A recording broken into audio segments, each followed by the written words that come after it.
The Oak Ridge Reservation holds an important place in our nation's history, and it continues to be a vital part of our national security and scientific research community. But parts of the reservation require cleanup as a result of decades of energy research. The U.S. Department of Energy looks to the Oak Ridge Site-Specific Advisory Board as the voice of the community on environmental issues. You're welcome to attend meetings of the Oak Ridge Site-Specific Advisory Board to learn more. Call us or visit our website. All right, good evening, everybody. I guess we are ready to start our monthly Oak Ridge Site-Specific Advisory Board. First off, I welcome everybody, the board coming in on tonight, and also the public. And of course, I want to thank Jay and Dave and Melissa for helping out and supporting us on that. And we also have our representative from the Tennessee Department of Conservation, Environment and Conservation, and I think Connie was supposed to join us on the phone. Did she? Thank you, Connie. All right. With that said, I guess everybody has a copy of the agenda and the various documents attached behind it. By the way, if anybody's thinking why Belinda doesn't look as pretty tonight, it's because I'm replacing Belinda tonight.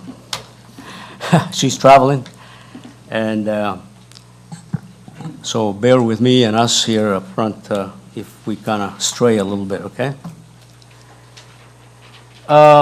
Next meeting is going to be on June 14th. The presentation topic is going to be a Federal Advisory Committee Act. So it ought to be quite interesting. Any comments from Jay? Oh, just a few. You know, I love it when I have the mic, Ed. So I don't know if folks have seen, but the budget has been signed for DOE, and EM Oak Ridge actually got additional funding, and I, of course, here probably in a month or two I can come and give a presentation on the exact outcome. But we actually ended up getting some plus-ups in some pretty key areas for us. We'll be able to continue to do the work with the true waste so that it supports the STP milestones. There was a plus up in there for the U-233 as well, so we'll continue to make good progress on the U-233 disposition. And we got about $20 million more than we had anticipated for the excess facilities at Y-12. So hopefully we can make some good progress. It's always interesting when you get that kind of funding towards the end of the year, and then of course Congress expects you to have it spent before the end of the year. So, but we've gotten good at spending money around here, so hopefully we can get some good work done over at Y-12 and with the other projects. And hopefully that'll springboard us in position as well going into 18. So well, that's good news. Yeah, I thought it was as well. I think I'll present in about a week at the ETEC on it as well, but if you guys want a presentation, I'm happy to come and do that for the SSAB as well. Yeah, thank you, Jay. Certainly. Let me do that. Anything else from Dave or Melissa? Not from me. No. Okay. Moving along.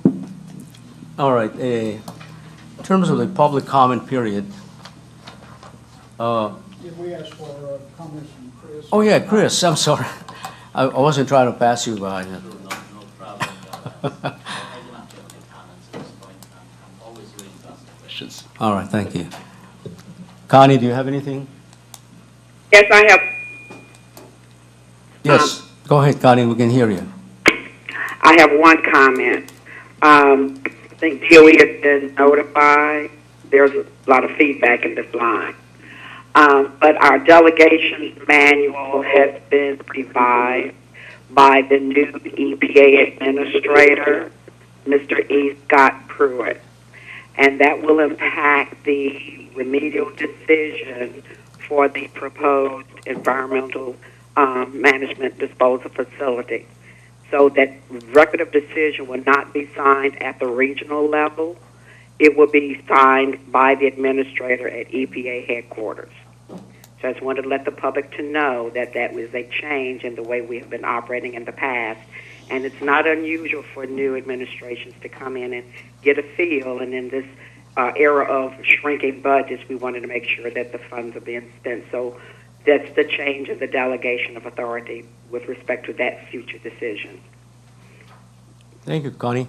You're welcome. I had a comment on that. Does that change the future schedule at all, do you think? It will have some impact in terms of the additional time it would take to get it through headquarters and to answer whatever questions they may have. And I think it would probably be best for us to maybe anticipate what kind of concerns they may have. The limit that the regional administrator and so can sign is up to $50 million. So anything in terms of remedial action that's $50 million or more has to go to EPA headquarters for the administrator's signature. So the time impact would be for us to get everything up to headquarters for them to review it and for Mr. Pruitt to make his decision. That's the only impact I see with schedule. I can't say how that schedule will be impacted to the degree, but knowing that it's no longer at the regional level, it's at headquarters. And that's all remedial actions up to $50 million. Over $50 million and over, will have to go to EPA headquarters. Do you have anything to add, Jay? No, Ed, not at this time. I mean, Okay. we'll have to see what the impact is. We just learned about this All right. earlier. So. All right, thank you.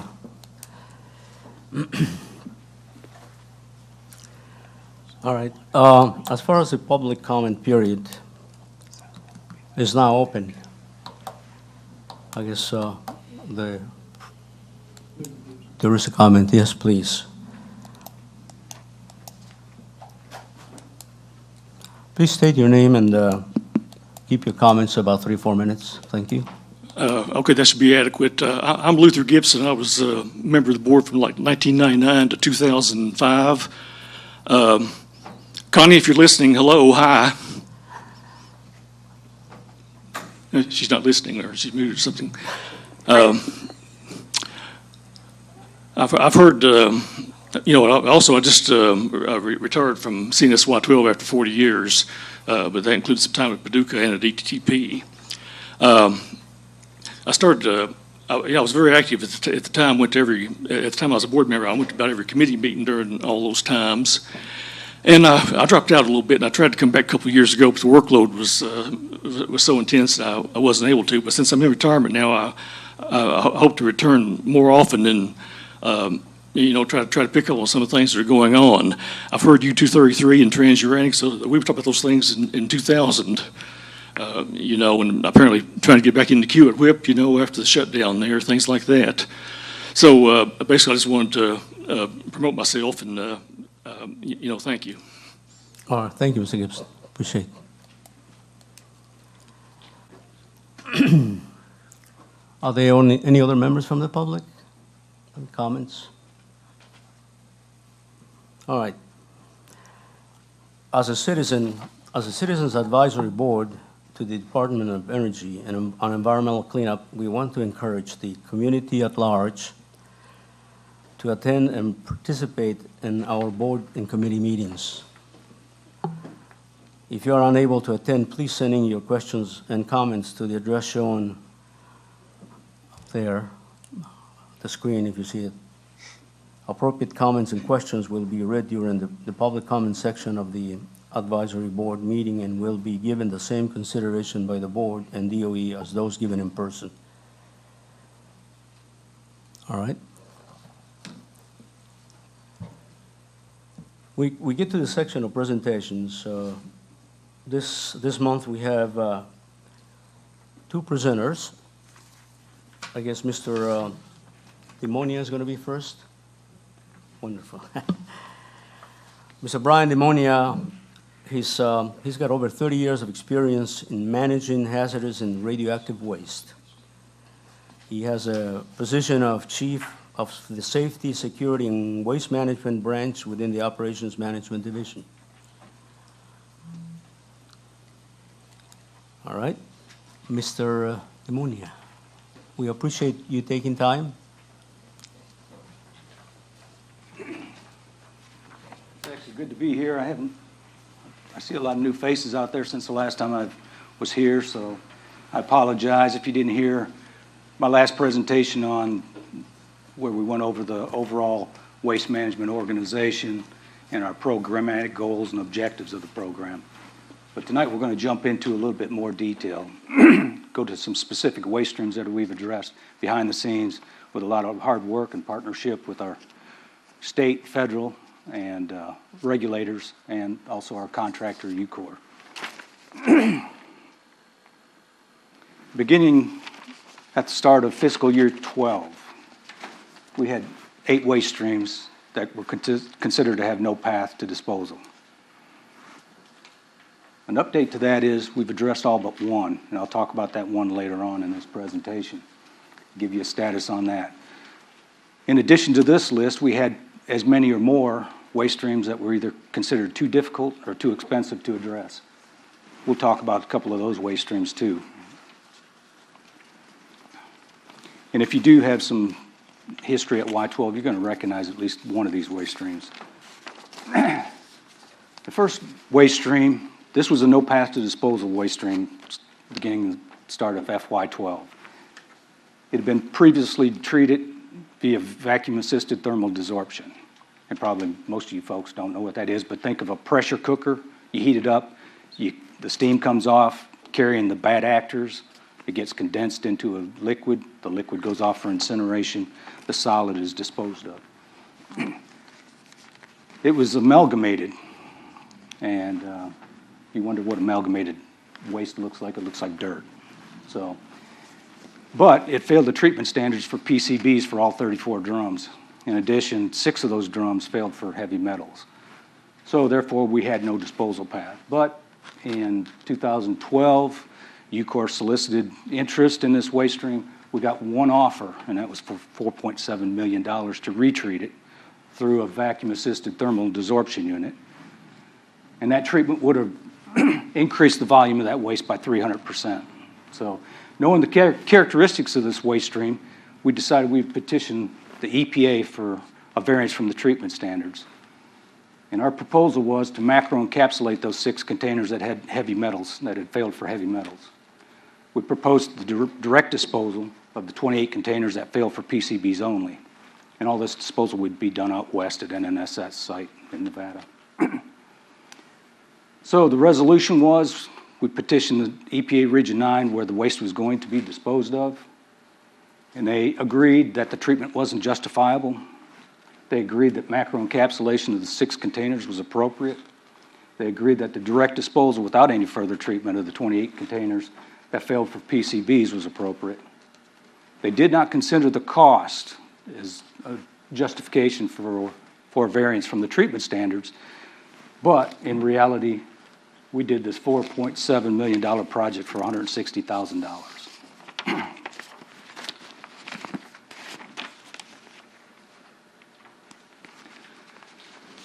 This has become my favorite waste stream.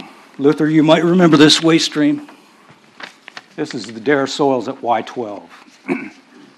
These soils were generated in 1987 as a result of a remedial action. And at the time of generation, they were assigned the F-listed waste codes. And if anybody knows anything about our on-site cell, we can't take listed waste in the waste cell. So our only option there was to send it off for treatment prior to disposal out west. So we decided to take the challenge and resample that waste stream to see if we could declare a no longer contains, which would allow us to dispose of it on site.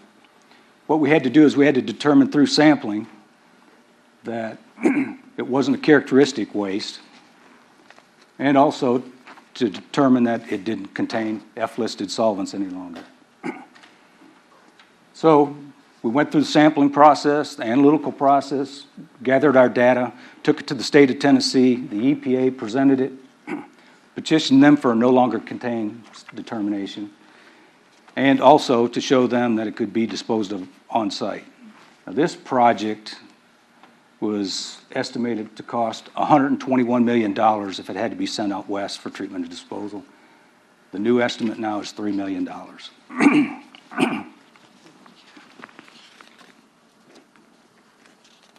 I should have mentioned, this was in the too hard to do, too costly, but hopefully with funding in the next year or two, we'll be able to execute this project.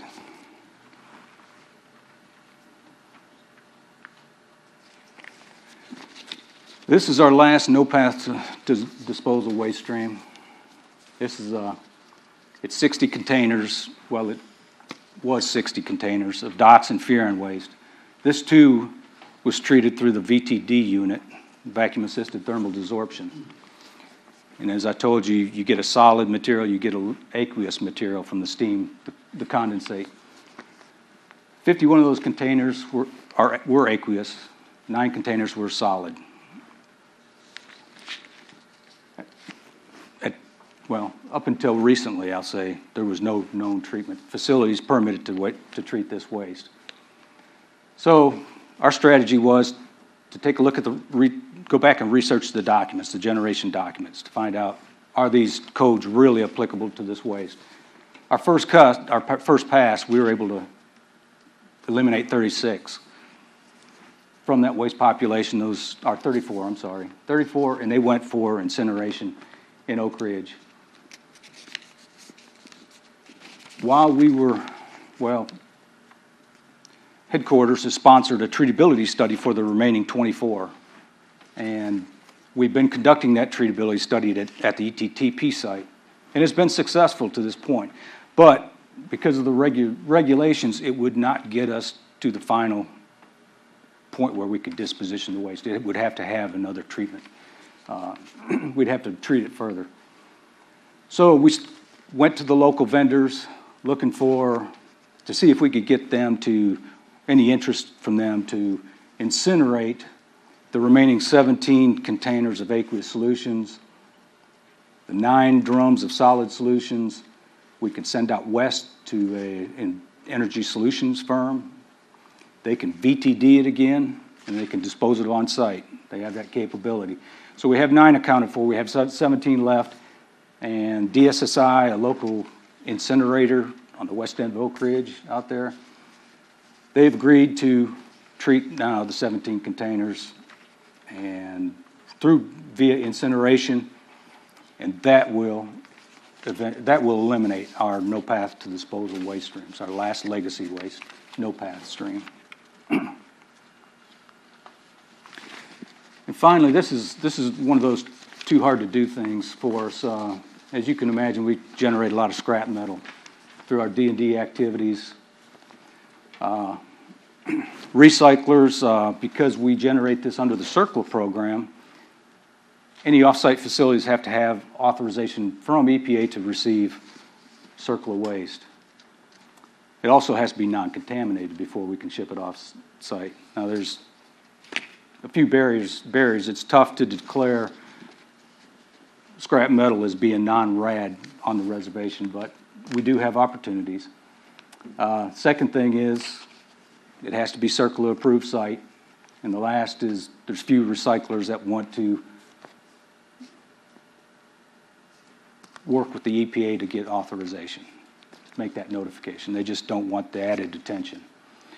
So what the strategy was, we would look to remove scrap metal that was recyclable out from underneath the CERCLA rule that would eliminate having to find a off-site facility to recycle to be authorized to receive that waste. We worked with the local regulators, the state of Tennessee. We negotiated agreement with those parties to allow for us to take it out from underneath the CERCLA program.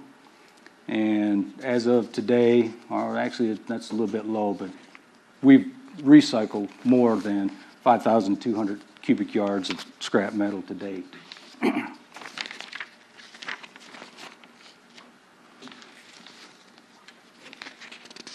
So where we're at is, I said, we have 2 legacy mixed waste streams left to address. Those 2 we have a path forward now for.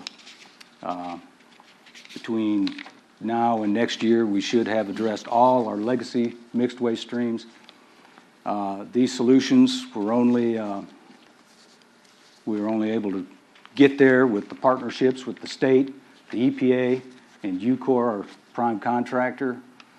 And with our current policy that we ship as we generate, that will prevent any accumulation of legacy waste in the future.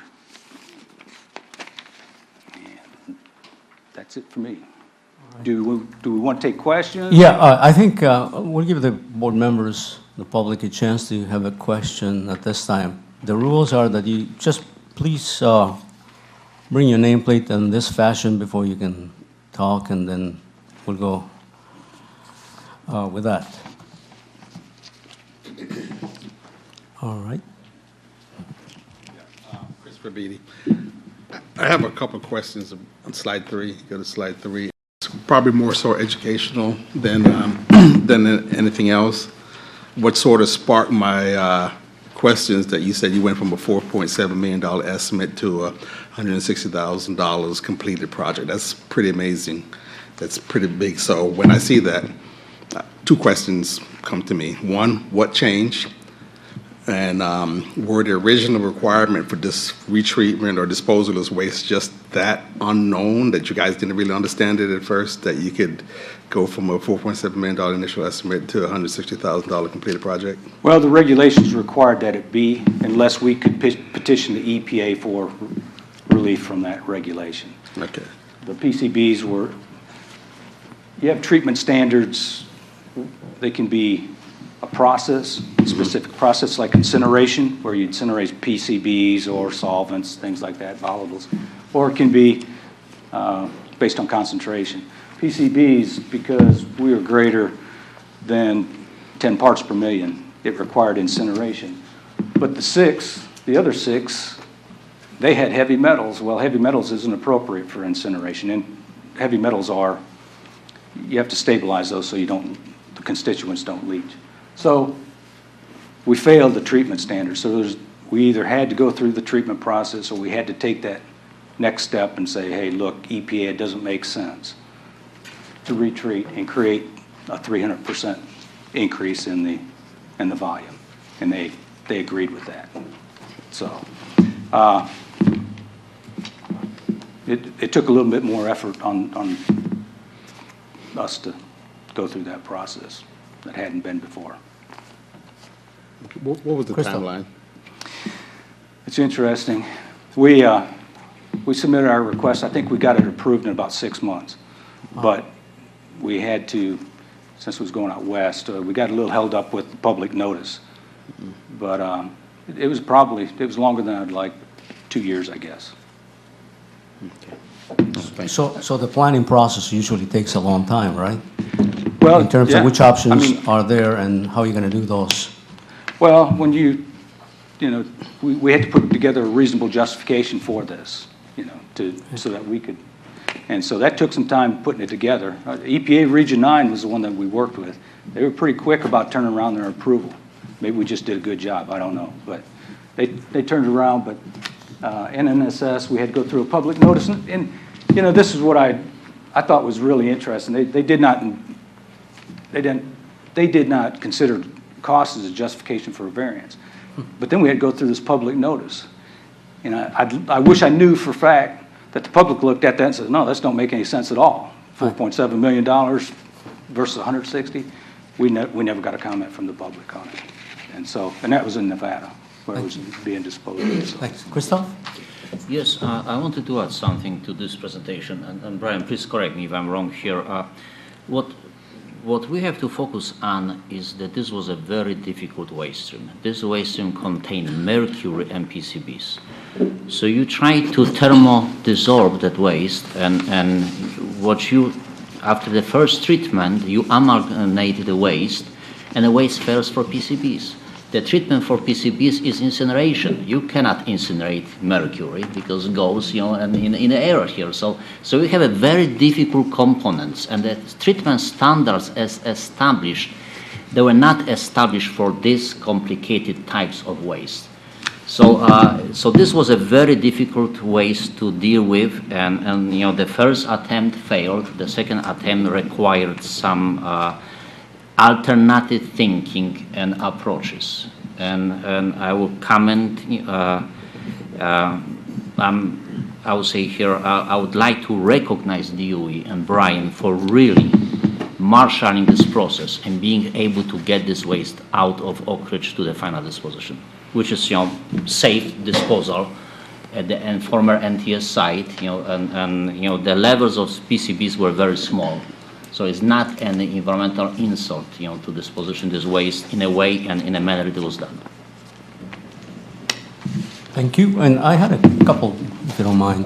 Okay. One of them was on the list on this page 2 on the table that you have. It's a pretty good list. As far as the first 3, which are classified material, basically they were disposed as non-classified. Is that what I read on there at the end? Or am I not supposed to ask a question anyway? It was, let's see, it was blended, so it could be shipped. Treated differently, or? Yeah, well, Yeah, okay. Yes. Yeah. And then the other question is, of course, dear to our hearts, is the money. What happens to the saved money? I don't know. I was asking Jay for more money, Jay. so.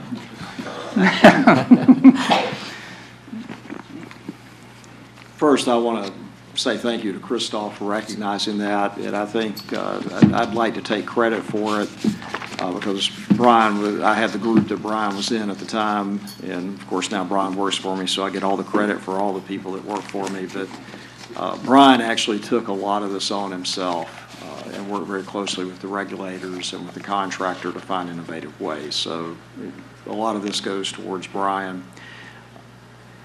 Much of this waste, because there was no path waste, was not originally in the UCOR contract to disposition. It was just to store it because there was no path. That was the reason it was called no path waste. So a good deal of the funding that has been used for this is, once Brian found cheaper ways to get rid of it, has been buyback, where we had projects that underran, and so towards the end of the year, we would get with UCOR and go over what we call the integrated priorities list and say, well, here's some additional funds that we have left over from other projects that are underrunning. What can we use it on? And we would usually either prioritize this if it was ready to go, or what's called the MD 114 waste, which is material difference 114. When UCOR first came in, they went out and looked at all the waste that had been left over from partially complete projects.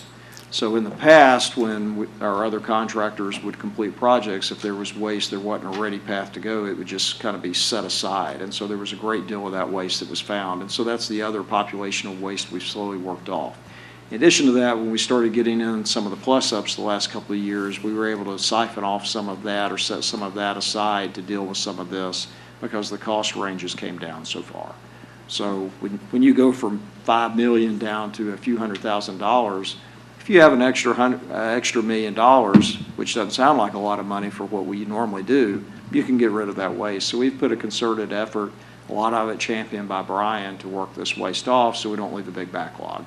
Because that has kind of been the experience. One of the first jobs I had out in the field was out of the old K33 building, which doesn't exist anymore. And you may remember, Ed, there was a ring around 3 sides of the building of about 5 deep, two boxes high of B25 boxes, and those B25 boxes had been packed and repacked about 5 times because either the regs would change or the documentation would fade in the sun or fall off the box because of the weather, and we couldn't trace it back to where it came from. So you'd have to open the box up and recharacterize it and relabel it. That waste was finally dealt with, but that was not unusual around here 15, 20 years ago. And so there's been a concerted effort over the years to not build up that kind of backlog of waste and to work it off as we go through. Brian also worked to change or put criteria in UCOR's award fee plan to drive them to do things like that. So that's been very effective as well. All right, thank you very much. Sure. You want to go? Well, next, we're going to get an update from Bill McMillan on the Transionic waste. Bill is a portfolio federal project director for the Department of Energy, Oak Ridge Office of Environmental Management, with the responsibility for overseeing all environmental management cleanup, decontamination, decommissioning, waste storage, disposal operations at the Oak Ridge National Laboratory. Bill's been with DOE for 31 years. Bill? While he's pulling up the briefing, I'd like to express my appreciation for being able to come and talk to you guys again tonight. Tonight I'm going to be talking about the Transionic Waste Program, and I'll go through a little bit of background for some people that may be new to the program and not know that much about Transionic Waste and what it is and why it's important. But then I'll also talk a little bit about some of the things that, where we are with the major mission out at the Transionic Waste Processing Center today, which has been focused on managing the debris waste. And you'll see how that ties into the overall original scope for what TWPC, the Transionic Waste Processing Center, had in its original scope.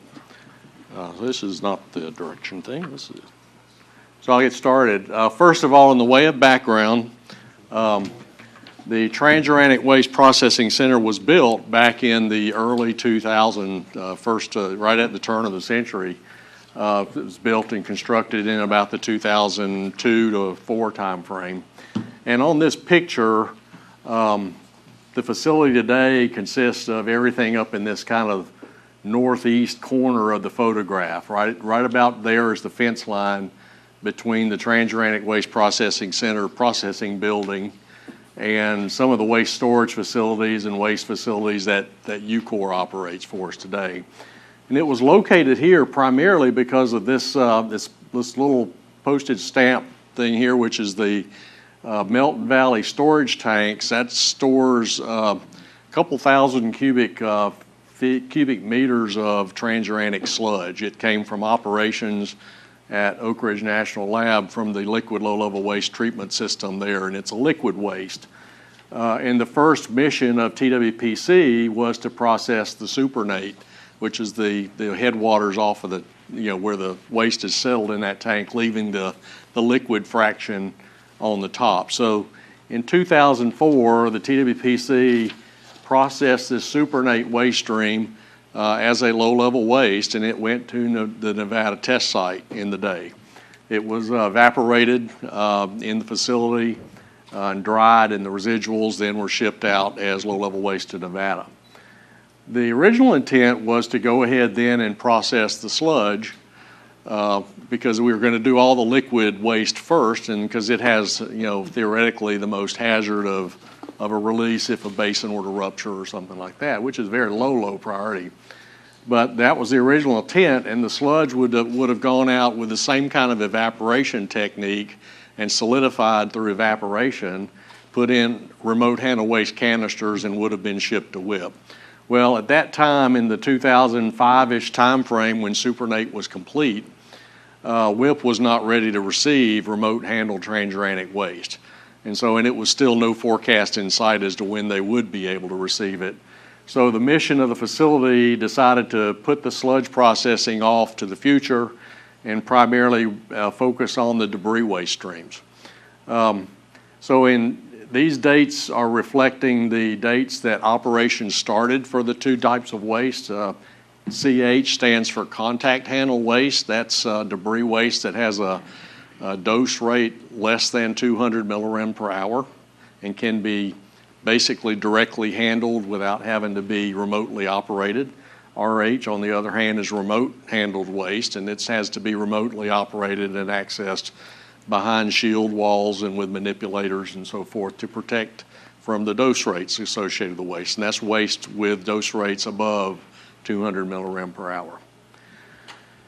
Today, we've been through several contractors that have operated the Transuranic Waste Processing Center for us. About a year and a half ago, we changed contractors to Northwind Solutions. We've been real pleased with their performance at the facility. We're on the, as I'll show you in a few minutes, we're kind of on the tail end of the debris waste processing. I'll show you some facts and figures and numbers on that in just a minute. But within the next 2 to 3 year time frame, we'll be done with debris processing completely. And Northwind is focused on that and doing a very good job. Now they operate the facility and do what's called the processing steps, which is basically repackaging the waste, putting it into compliant containers and doing inspections of the waste to make sure there's no liquids or things that are prohibited, what's called prohibited items that can't be disposed at WIP. Large sealed containers and things like that are prohibited items.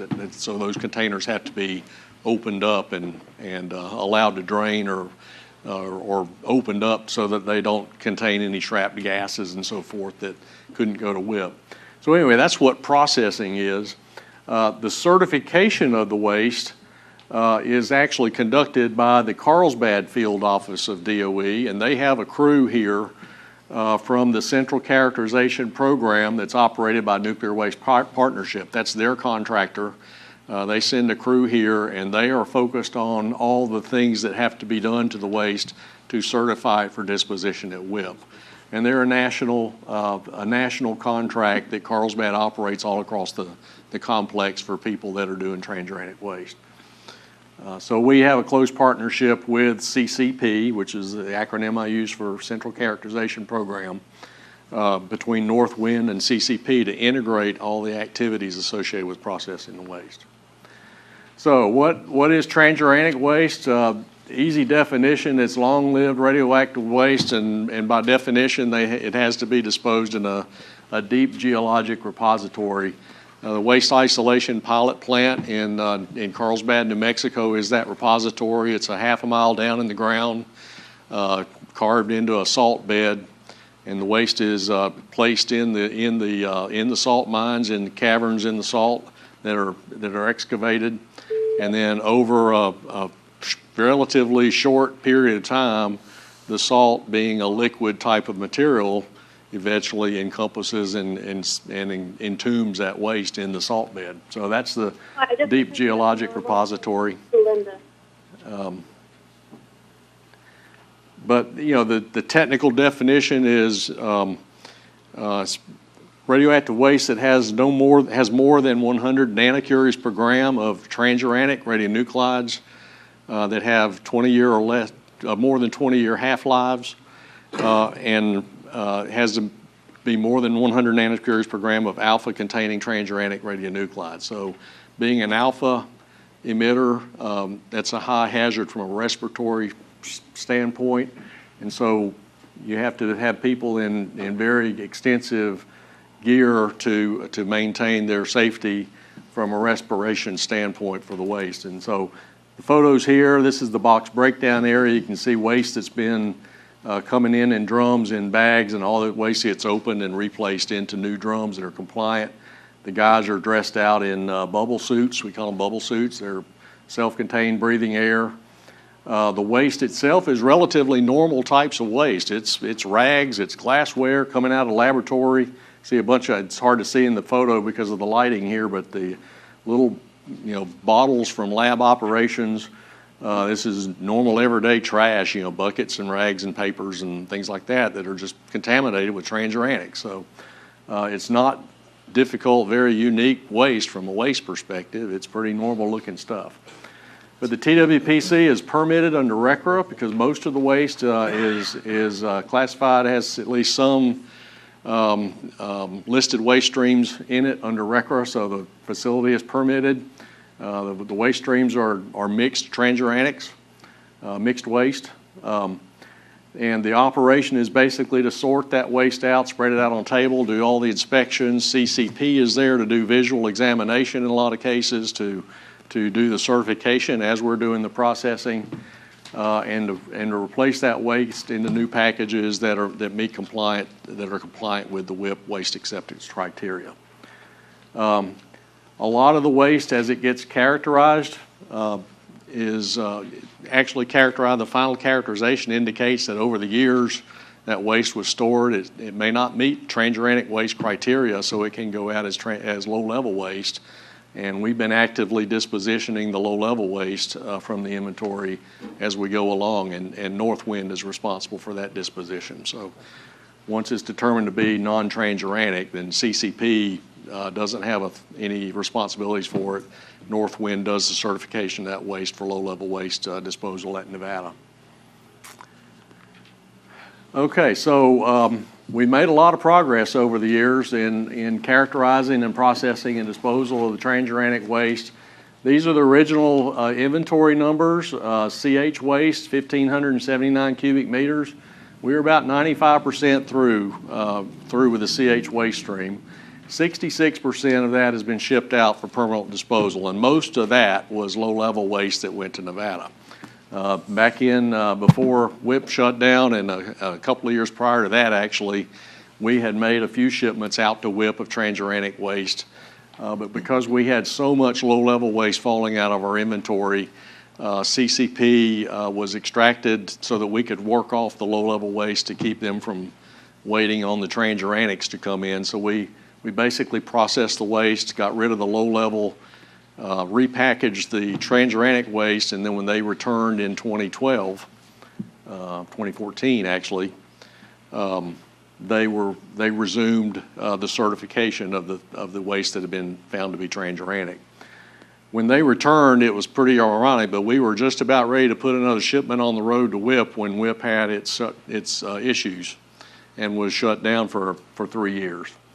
So we had to, I've got a slide on this a little later on, but we had some pretty ingenious storage techniques that that we came up with that allowed us to continue processing. And that was especially important in the remote handle waste stream where we don't have storage capacity for finished product remote handle waste. So I'll talk about that in a second. In the RH side, we're about 85% done. 26% of that has been shipped to permanent disposal. We made a few remote handle waste shipments back before CCP left.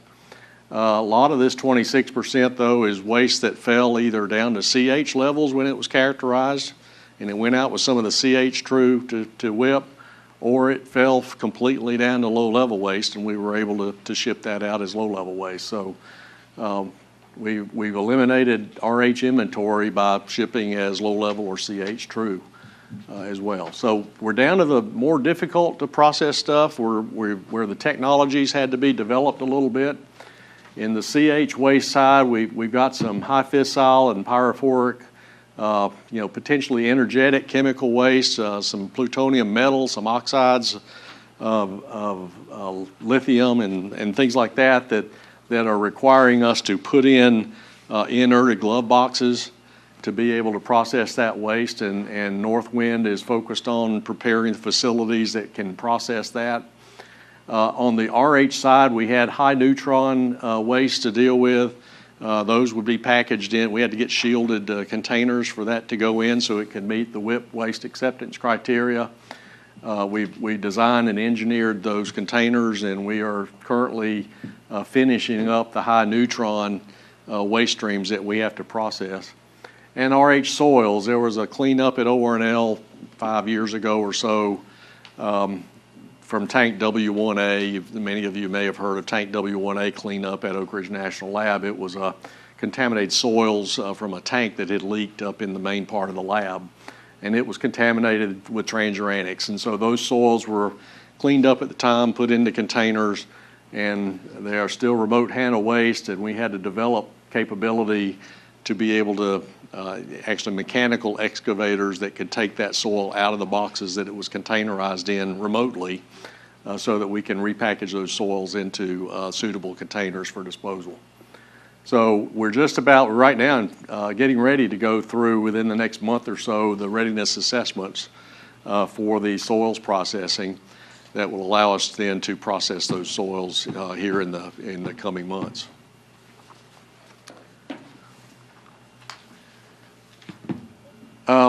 WIP has been gone from the site for several years and not been able to ship for several years. I'd say they were gone for 2 years. They came back to help with certification.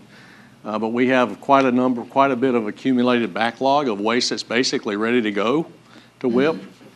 As you know, when WIP was shut down, they revamped their waste acceptance criteria.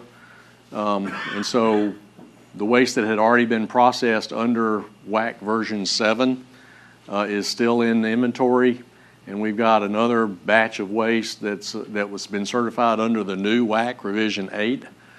All of that is about 7,000 if you add up the numbers there, containers that are basically ready to go as soon as WIP finishes the certification on those against the new waste acceptance criteria revision requirements.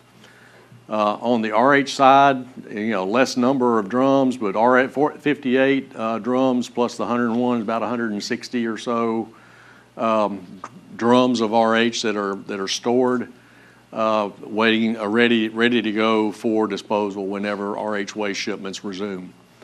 So there's a good many waste drums in backlog, ready to go as soon as the certification activities are done and WIP is able to resume shipments of these wastes.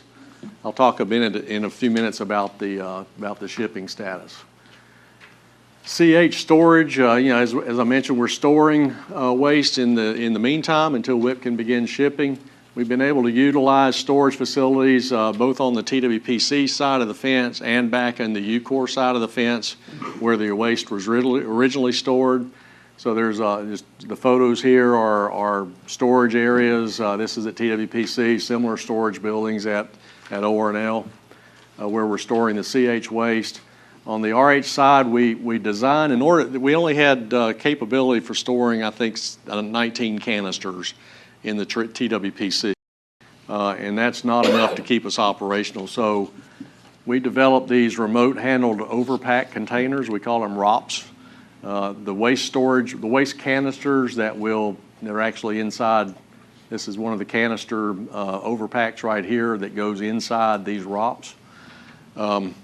They are placed into the ROPS, and the ROPS then can be handled and taken to another facility on the UCOR side of the fence to be stored in a facility so that when shipments are ready to be resumed, we can bring these back out, take the canister out, put it in the shipping container, and send it out to WIP. So we were able to keep operating by developing these ROPS that could store the processed canisters and waste that's ready to go. Plenty of capacity on the UCOR side of the fence for storing all the ROPS we need for finishing our processing in RH. So we're focused on making the progress. We've continued in support of our goals and regulatory commitments to process our CH and RH true waste debris. We should be done with that in the fiscal year 19 timeframe. By the end of fiscal year 19, we expect to be done with the debris. We've been closely coordinating with Carlsbad. They have a lot of steps in the front end that they have to complete before we can actually process the waste and they can do the certification. So that requires a lot of coordination between the two entities to make sure that they get their end done to keep from holding us up on our end on the processing campaign. Shipping wise, the mobile load team, the Carlsbad does all the shipping for us. They send the crews out to load the containers and to drive the trucks to transport the waste to WIP. That mobile load team has been here for the last several weeks. We're going through readiness assessment process to certify that we're ready and to safely operate the loading of the containers and shipping of the waste. In fact, this week we're finishing the last of those readiness assessments that DOE has to do to certify the contractors ready to go. We expect to begin shipments of CH waste in the summertime. The exact schedule isn't out there yet, but I think it's going to be sometime in the June to August timeframe that we hope to get some shipments on the road.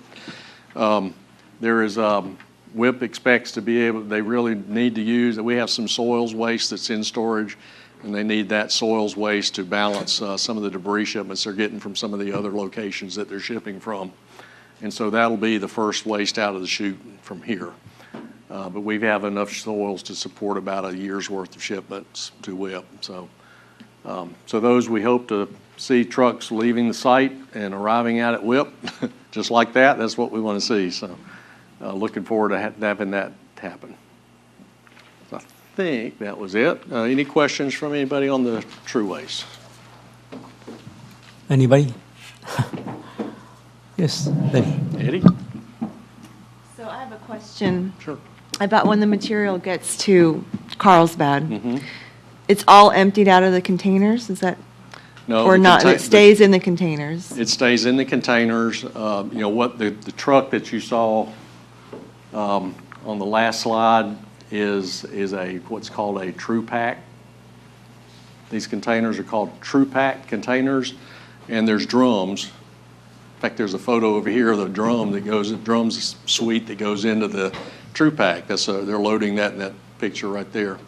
And so they take that whole pack out, and that whole pack goes down into the mine intact. So then how do they use that, if it's packaged in that way, how do they use that to balance the other debris that you said they need the soil for? They call them, I think they're big rooms, panels. They call them panels in WIP.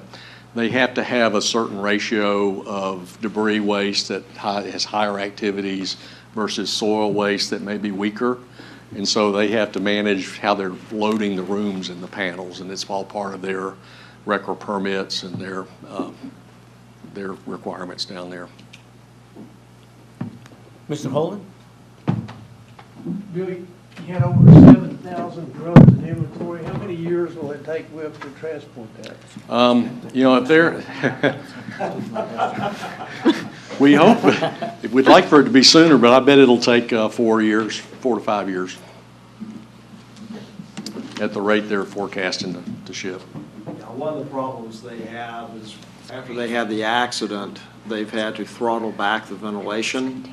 And because you throttle the ventilation back, you can't have as much equipment in the underground that's running on petroleum products, because you get fumes from that, and you have to be able to sweep those fumes out. So that's one of the big controlling factors right now, is you have diesel or propane or gasoline forklifts and other things in the underground.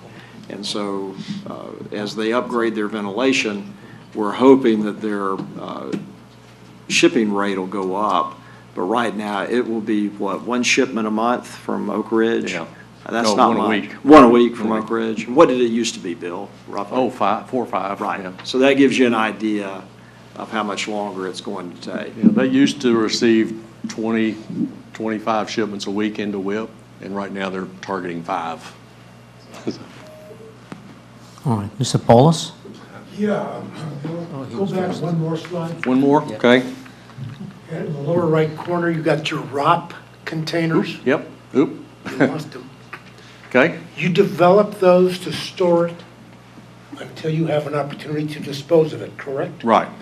Will they be contaminated debris? No, when they're done actually, being used? There's radioactive material within these canisters. They're clean on the outside. Good, you've answered it. So they're put in the ROPS, and when they're removed, they're still clean on the outside, so, Thank you. yep. All right, Fred? Yeah, is there any interface or applicability of the vitrification program at Hanford that would apply to any of the things you're doing here? For Transionic, I'm not aware of any connection with that. Nobody's talked about the vitrification aspects of what's going on in Hanford in relation to the Transionic. If they ever get it going. Yeah, yeah. All right, I guess one observation from my side is that indeed this whole process from beginning to end is pretty expensive, isn't it? Expensive. Yeah, yeah. Our budget for TWPC, as you've seen in some of our budget briefings, is probably 40 to 45 million a year. So, we've been operating now for over 10 years. All right, thank you very much. Yeah. Appreciate it. Oh, yes, I keep forgetting you. That's not a good thing, I'm sorry. You're visible tonight. Slowly getting used to it. I'll always remember you, Chris. That's what counts. I would like to stress that Bill is not taking a full credit for the tremendous job the DOE contractors are doing on this project. The certification requirements are the most stringent in the world, to get stuff to WIP. We're talking about the waste that was accumulated, for tens and tens of years. The drums that are coming from storage, some of them are bulging. You have to vent them. You have to prevent some paraphoric, incidents.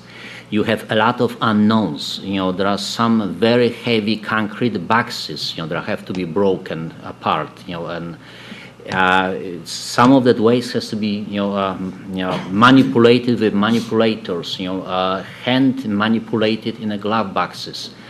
You saw these employees in a bubble suits, so you can imagine, having the full shift in a summer heat, trying to put few hours and trying to deal with this waste.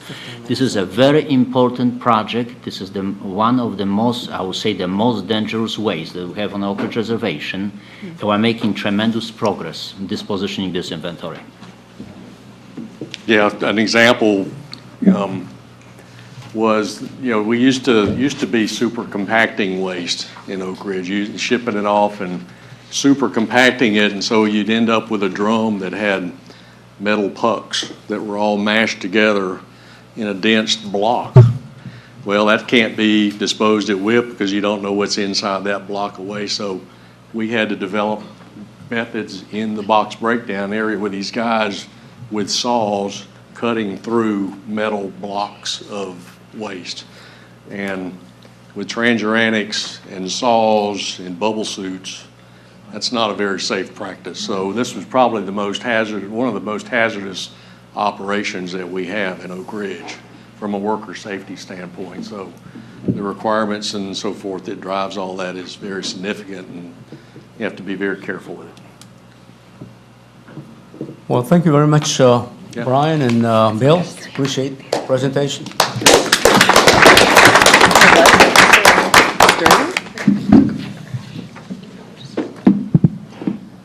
Next up is the call for additions or approval of the agenda. This agenda we have in front of us. Any additions you may have? Then it's approved, huh? Okay. I guess that ends the part of the public, but they can stay if you so desire. I think we're going to go offline now. Anyway, but we're going to get into the section 6, which is the motions. The January 11 meeting minutes. We're going to approve that. Spencer? Yeah, you might ask for any comments on. Any comments on that, on the meeting minutes for the January 11th? And if none, ask for an approval of the minutes. Because we, Motion to approve. Motion to approve. all right. Second? Yeah, Mr. Paul, second. Yeah. All approved? Approve. Hands up, please. You too, Greg. All right. Next one is recommendations on, would you bring them up on the screen, please? Two recommendations we've been discussing for the last couple of months. The biology complex facilities at Y12 and the groundwater investigations at the reservation. We had discussions on this on these two to a great extent during the environmental management and stewardship committee meetings. We also passed some various versions of the potential recommendations to the entire board for their comments. And bottom line is that we actually finished off the recommendations and reviewed them in the executive committee meeting, and the decision was made to actually bring them up to the board for approval. This is the recommendation section on the biology complex facilities of Y12. Try to magnify a little bit.